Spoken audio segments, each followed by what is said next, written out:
Je suis très heureuse d'être avec vous aujourd'hui. Pour les leçons de luxe et de créativité, j'aimerais bien couvrir la base et si j'ai le temps à la fin de revenir au sujet de luxe. Alors, 95% des compagnies n'ont pas complètement identifié les besoins de leurs clients. Récemment, je me suis trouvée dans un hôtel de luxe. J'étais fatiguée et ma seule préoccupation était de bien dormir. Alors, je me mis dans mon lit, je fermais les lumières, je fermais mes yeux. Et quelques minutes après, j'ai rouvert mes yeux, dérangé. Juste en face de moi, un point lumineux rouge. Vous savez d'où ça venait? La télé, bien sûr. Au plafond, l'alarme incendie. À ma droite, la lumière verte du téléphone et la lumière bleue d'interrupteur. Vous voyez alors mon problème, comme cela de 50% des voyageurs qui sont embêtés par la lumière la nuit. Et si je peux faire une conclusion rapide, est-ce qu'alors, dans cet hôtel de luxe, on achetait tous ces bels objets pour m'empêcher de dormir? Alors, ce qu'on voit est que la plupart du temps, on apporte des solutions sans avoir réellement défini le problème. À notre cabinet, Hotel Design Studio, un problème égale à un besoin de client. Et maintenant, je vais vous raconter deux histoires des hôtels de luxe. Pour illustrer mon propos, je vais prendre d'abord le Royal Monceau à Paris, qui est un hôtel 5 étoiles.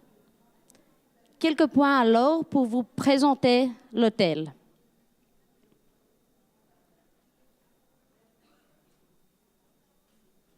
C'est des lettres très petites. Alors, je vais vous dire. Pour sa rénovation et sa réouverture, l'hôtel a rassemblé une équipe des gens très talentueux et cette équipe a disposé de beaucoup de moyens.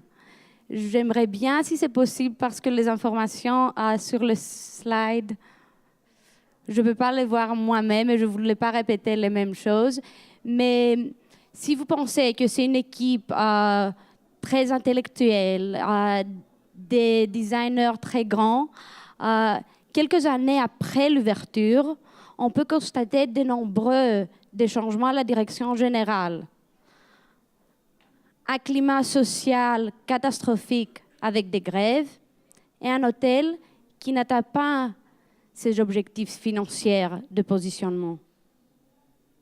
Alors le problème est que les besoins des clients sont ratés. Je ne vais pas rentrer dans les détails du Royal Monceau, mais je veux illustrer mon propos avec un exemple. Considérez que les Chinois sont superstitieux et respectent les règles du Feng Shui, comme celle du placement des miroirs.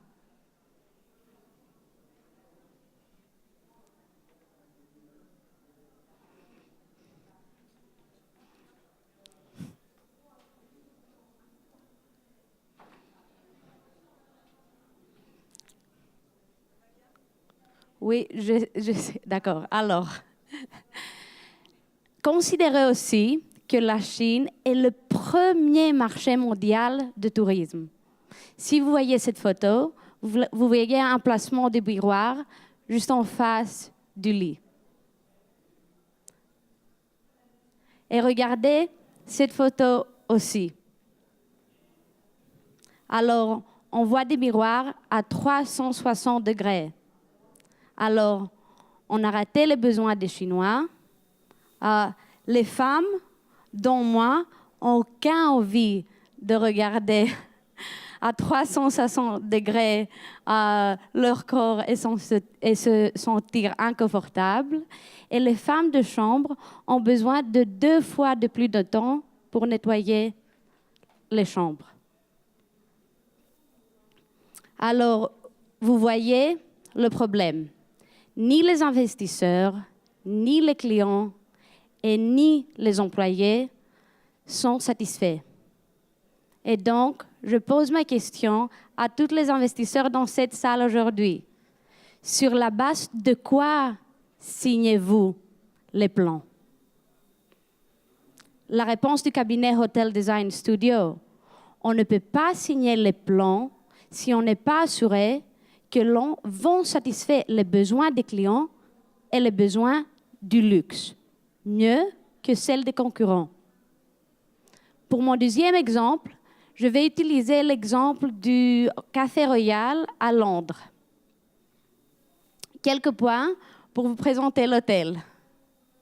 C'est des lettres encore petites, mais pour l'ouverture, vous comprenez que l'hôtel a rassemblé une équipe talenteuse, intellectuelle, avec des architectes et des designers très connus.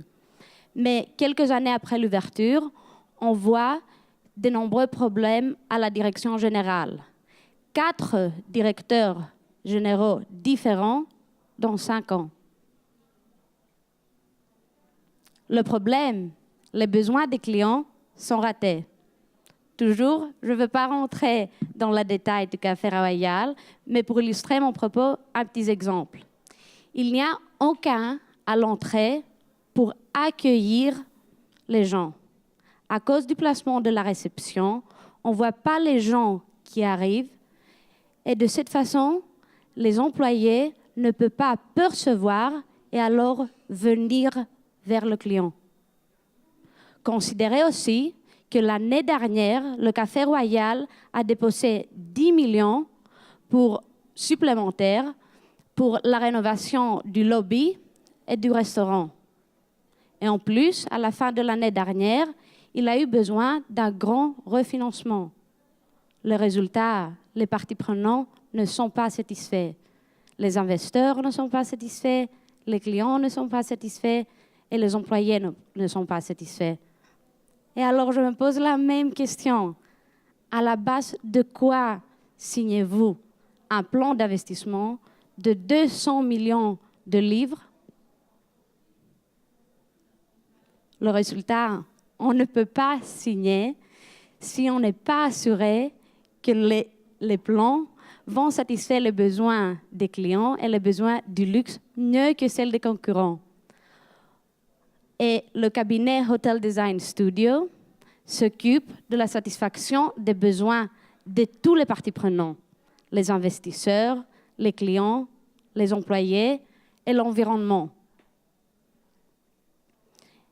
Et pour conclure, on a parlé de plein de choses et je connais bien que le succès d'un hôtel est un équilibre de plein des ingrédients.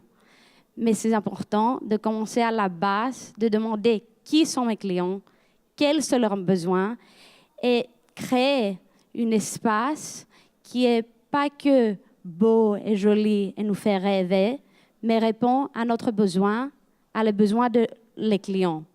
Alors, à Hotel Design Studio, on commence par poser la question qui sont les clients, faire le concept et le brief pour l'architecte, et à la fin, à la base de cette brand, faire la formation des employés.